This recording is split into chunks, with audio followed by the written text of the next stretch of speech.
Once again.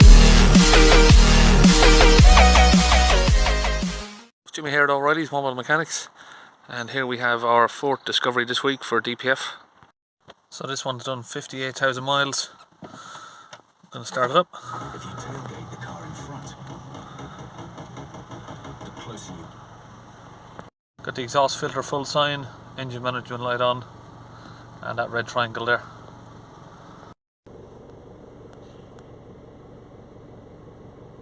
So I've just got the front of the car here jacked up with a stand under it.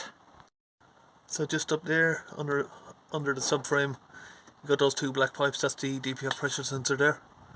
But because this has got AdBlue, if we come over this side, you've got the AdBlue Injector, so we might as well open that, and that gives us a chance to clear the DPF AdBlue Injector as well if that's crystallized up. It's very common. Just under here we've got a little cross member frame, so we're going to take that off. It just makes it a little bit easier to access.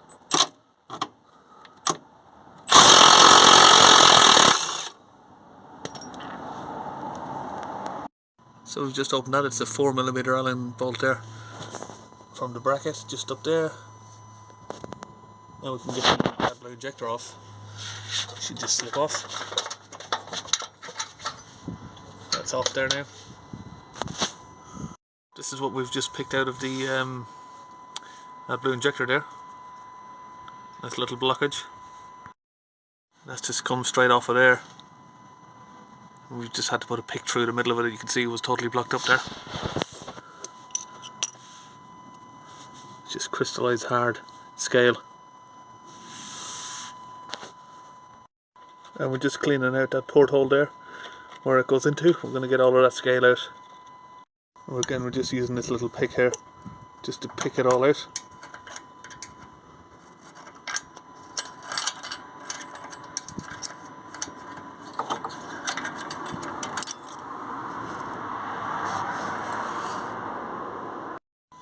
So now there we've got a nice clear opening there on the AdBlue Injector. Now we're using this Wins Off Car DPF cleaner. We're just putting it into our dispenser here. This is a brake bleeder. We just bought this purposely to convert it for pressure, and we can insert the fluid in with this. And we're using this 5-litre fluid. So we've just got that there inserted into the AdBlue port there. Now we're going to pump up the pressure so the fluid's flowing in there nicely.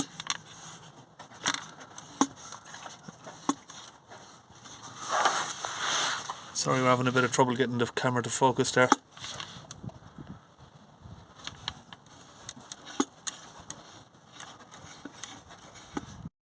So now that's all put back together there, we can just put the jack down and get up to the top of the car.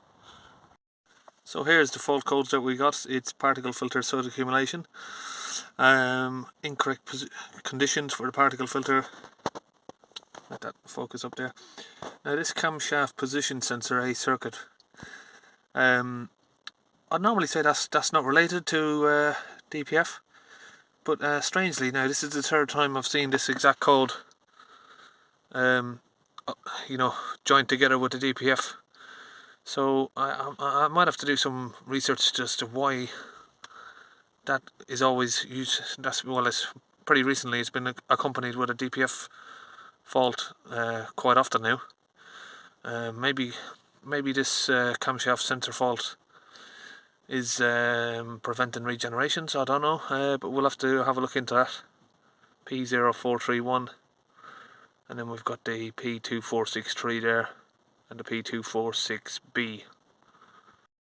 So with this auto here, we can click on the question mark and go into that fault for the conditions were not met for the DPF regeneration. Now that can be, sorry, let me go back and read exactly. Incorrect vehicle condition. So incorrect vehicle condition could be anything where it's just been used on short journeys, the fuel's been too low. If the fuel level is low, the vehicle will try and save fuel and not regenerate, all sorts of stuff. So maybe this camshaft position sensor obviously could set that off as well. So, but we'll go in and see what information we can get here from it. And we're going to pick on the powertrain, press OK. Diesel exhaust fluid, well, we don't need to do the fuel lift pump. Injectors, no, not now. Yeah, we'll test the and prime the exhaust fluid. Can take up to 7 minutes. Ensure that the engine is running okay. We're going to start the car. Press OK on that.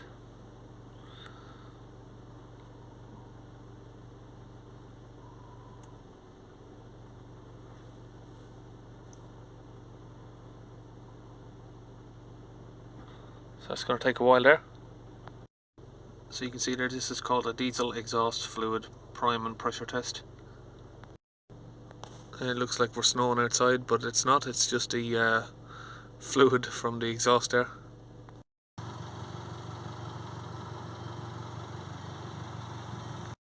Okay, looks like that's finished, so we're going to press OK.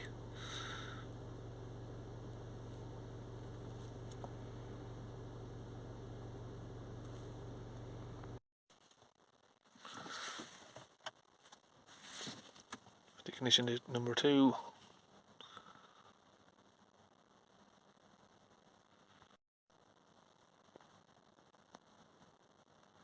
That's still loading there.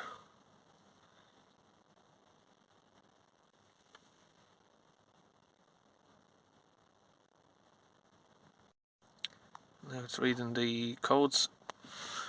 Clear and read DTCs. Okay. Control module is got. Oh, okay, we need to turn the ignition off again. Off. Forward.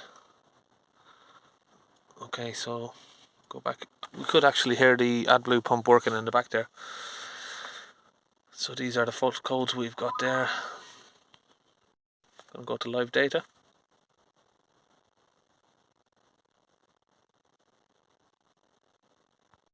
Okay, we've got the live data there. It says it's 87% full, 42 grams. If we look on the dashboard here now, the symbol has changed from red to amber. And instead of it saying full, it says it's nearly full. But we're going to hold it on some revs now. And hopefully we'll see these hold on at about 3,000. It's a little bit sensitive. And hopefully we'll see these numbers dropping once it starts warming up. And you'll see a lot of smoke while this is happening here. That's pretty normal there.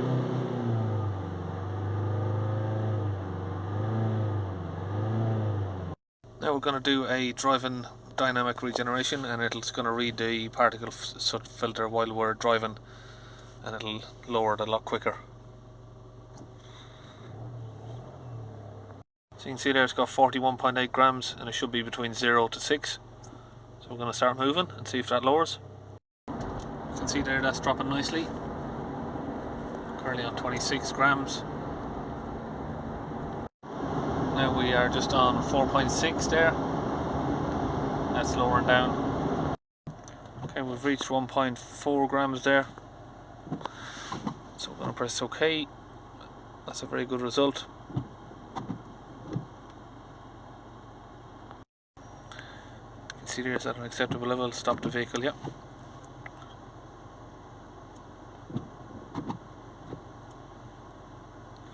That's all done. And you can see there all of the warnings have now disappeared. So we're going to go into the diagnostic trouble codes. All faults are gone. Go back to live data. And we can see all of the DPF on the live data there, stuff is good. And if we go down to the pressure sensor, we can see we've got a 0 reading there on idle. So that's it, we're all complete on that. And we'll advise a oil change is the next step. And that's all done. See you in the next video.